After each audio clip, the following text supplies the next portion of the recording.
کہتے ہیں کہ کسی جگہ ایک شخص رہتا تھا جس کے 3 بیٹے تھے۔ اس شخص نے اپنے ان تینوں بیٹوں کے نام ہجر رکھے ہوئے تھے۔ دن گزرتے رہے حتیٰ کہ اسے مرض الموت نے آن لیا۔ اس نے اپنے تینوں بیٹوں کو بلا کر وصیت کی کہ ہجر کو وراثت ملے گی، ہجر کو وراثت نہیں ملے گی اور ہجر کو وراثت ملے گی۔ اس کے ساتھ ہی اس کی روح قبض ہو گئی۔ یہ خود تو فوت ہو گیا مگر اپنے بیٹوں کو حیرت میں ڈال گیا کہ کیسے فیصلہ کریں کہ کن 2 ہجر کو وراثت ملے گی اور کس ایک کو نہیں ملے گی۔ تینوں نے یہ فیصلہ کیا کہ ہم شہر کے قاضی کے پاس جا کر اپنا مسئلہ بیان کریں گے اور اس سے کوئی حل مانگتے ہیں۔ تینوں اپنے زاد راہ کے ساتھ شہر کے لیے عازم سفر ہوئے۔ راستے میں انہوں نے ایک ایسے شخص کو دیکھا جو اپنی کسی گم شدہ چیز کو تلاش کرتا پھر رہا تھا۔ ان تینوں بھائیوں کے پوچھنے پر اس نے بتایا کہ اس کی اونٹنی گم ہو گئی ہے جسے وہ تلاش کرتا پھر رہا ہے، لیکن وہ کئی دن سے مل نہیں رہی۔ ایک ہجر نے پوچھا کہ کیا تیری اونٹنی ایک آنکھ سے کانی تھی؟ تو اس شخص نے جواب دیا کہ ہاں بالکل کانی تھی، ایسا ہی تھا۔ دوسرے ہجر نے پوچھا کہ کیا تیری اونٹنی ایک ٹانگ سے لنگڑی تھی؟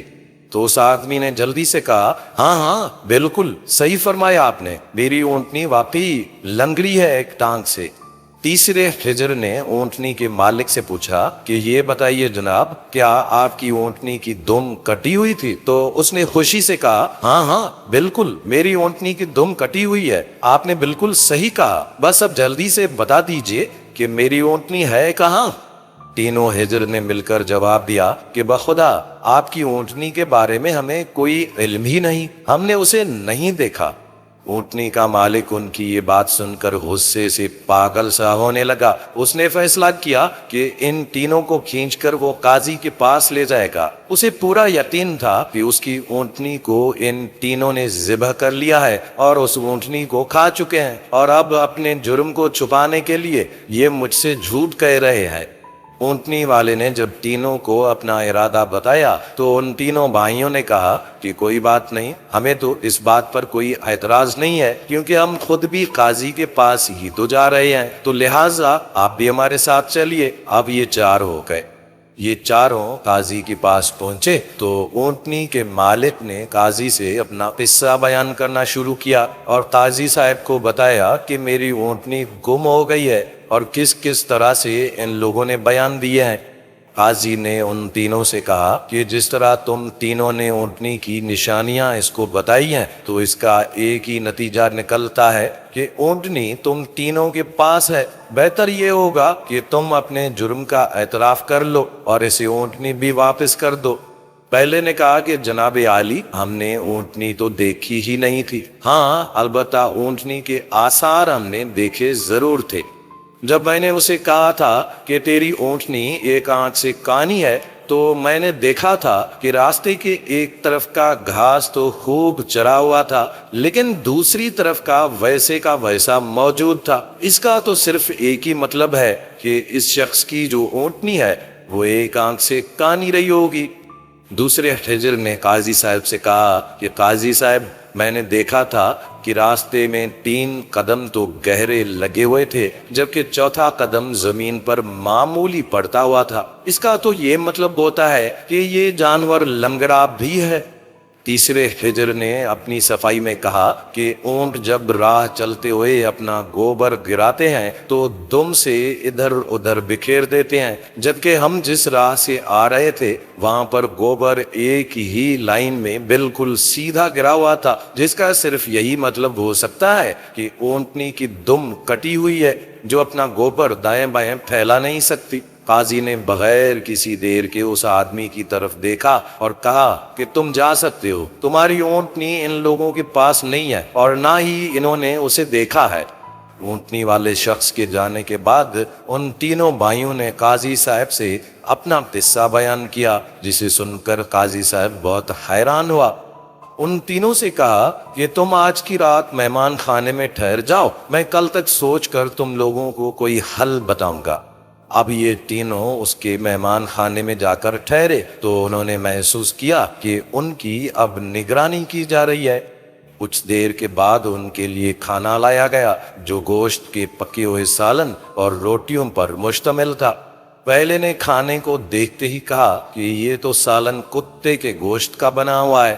دوسرے نے کہا کہ روٹیاں جس عورت نے پکائی ہوئی ہیں وہ حمل کے ساتھ ہے اور پورے دنوں سے ہے۔